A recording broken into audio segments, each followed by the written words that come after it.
So much for joining منیب. پہلے تو یہ بتائیے گا کہ عمران خان صاحب ابھی ایک ملزم ہیں جن کے ٹرائلز چل رہے ہیں، لیکن اس کے باوجود بھی وہ صحافیوں سے وقتاً فوقتاً بات کرتے ہوئے کبھی کبھی ایسی بات کر دیتے ہیں جس پہ بڑی حیرانی ہوتی ہے کہ ان کو اس کے اثرات کا اندازہ نہیں ہوتا. ابھی جنہوں نے فیض حمید صاحب کے بارے میں بات کی، آپ کے خیال میں ان کو اندازہ نہیں ہے کہ فوج کو یہ ناگوار بھی گزر سکتی ہے کہ ان کے اندرونی معاملات میں مداخلت کی کوشش کر رہے ہیں؟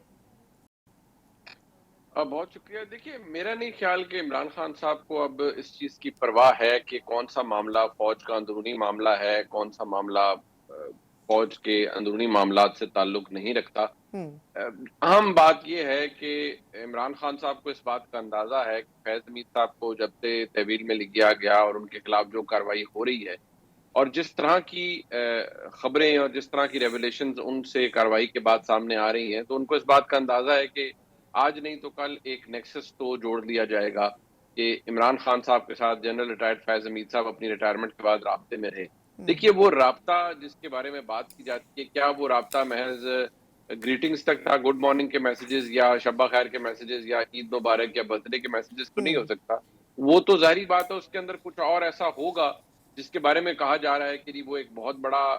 سبب بنا بہت سے مسائل کا اور ایک انتشار کا یا ایک ایسی کوشش کا جو کہ فیض حمید صاحب نے اپنی ریٹائرمنٹ کے بعد فوج کے اندر کرنے کی کوشش کی. اور اگر اس کا تعلق عمران خان صاحب سے جڑتا ہے تو پھر یہ معاملہ بڑا سیریس ہے.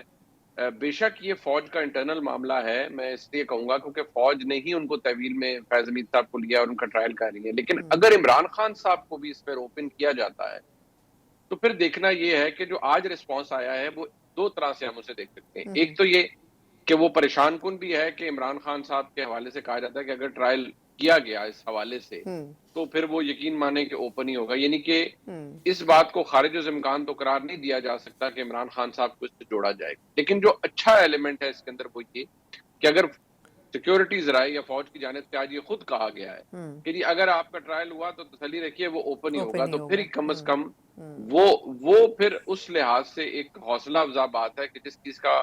ڈر یا خطرہ تھا کہ یا ابھی بھی ہے کہ اگر عمران خان صاحب کو بھی فوج کی تحویل میں دے دیا گیا تو وہاں تو پھر انفارمیشن کا بلیک آؤٹ ہے، کچھ چیزیں سامنے نہیں آتی. اور فیض حمید صاحب کے حوالے سے میں نے پہلے بھی جب گفتگو کی، میں اب بھی کہوں گا کہ بہت سے لوگوں، یہ تو بات ہے نا، بہت سے لوگوں کو تو آلریڈی تحویل میں لیا جا چکا ہے. آپ حیران ہوں گے جب آپ کے سامنے ڈیٹیلز آئیں گے کہ اچھا یہ شخص بھی شامل تھا، اچھا ان کا بھی تعلق تھا. یعنی ضروری نہیں ہے کہ وہ فوج سے تعلق رکھنے والے لوگ ہوں، اور لوگ بھی ہو سکتے ہیں. چند شاید آپ کو شاید میڈیا سے تعلق رکھنے والے لوگ بھی اس کے اندر شامل ہوں. بالکل ٹھیک. اچھا، اب اس میں منیب یہ بتائے گا کہ ثاقب نثار صاحب کے بھی اب چلتے چلتے کامنٹ کرتے ہیں کہ کل بھی انہوں نے ایک بات کہی، اس سے کچھ دن پہلے بھی انہوں نے بات کی تھی فیض حمید صاحب کے حوالے سے، لیکن کل بالکل مختلف بات کی کہ جی ہاں میں ان سے رابطے میں رہتا تھا، فیسیلیٹیشن ان سے لیتا رہا وقتاً فوقتاً، لیکن 9 مئی کے حوالے سے میرا کوئی کردار نہیں ہے، نہ ہی پاکستان تحریک انصاف کے حوالے سے کوئی کردار ہے.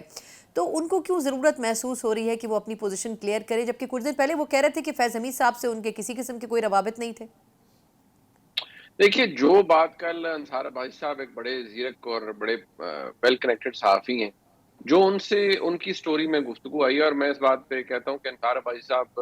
دروغ گوئی نہیں کرتے، وہ فیکٹس کے اوپر بات کرتے ہیں. اب جو انہوں نے اپنی سٹوری میں فیکٹ بیان کیا ہے تو اس سے ایک بات تو شامل کم از کم پروو ہو جاتی ہے کہ اگر فیض حمید صاحب یا اگر ثاقب نثار صاحب یہ مانتے ہیں کہ جی رجسٹرار کے ساتھ وہ رابطے میں رہتے تھے، تو رجسٹرار کے ساتھ کسی انٹیلیجنس ایجنسی کے ساتھ کا رابطے میں رہنا کوئی تک نہیں بنتا. جوڈیشری ایک آل ٹوگیدر ایک ڈیفرنٹ ڈفرنٹ برانچ ہے، انسٹیٹیوشن ہے، بالکل. اور ایک آپ کو اس کے ساتھ رابطے کا تک نہیں بنتا نا. جو آئی ایس آئی ہے وہ تو پرائم منسٹر یا گورنمنٹ کے ساتھ کام کر رہی ہوتی ہے، یا ایٹ بیسٹ وہ فوج کو بتائیں گے کیا ہو رہا ہے کیا نہیں ہے. سپریم کورٹ کے ساتھ تو ان کا تعلق بنتا نہیں تھا فیض حمید صاحب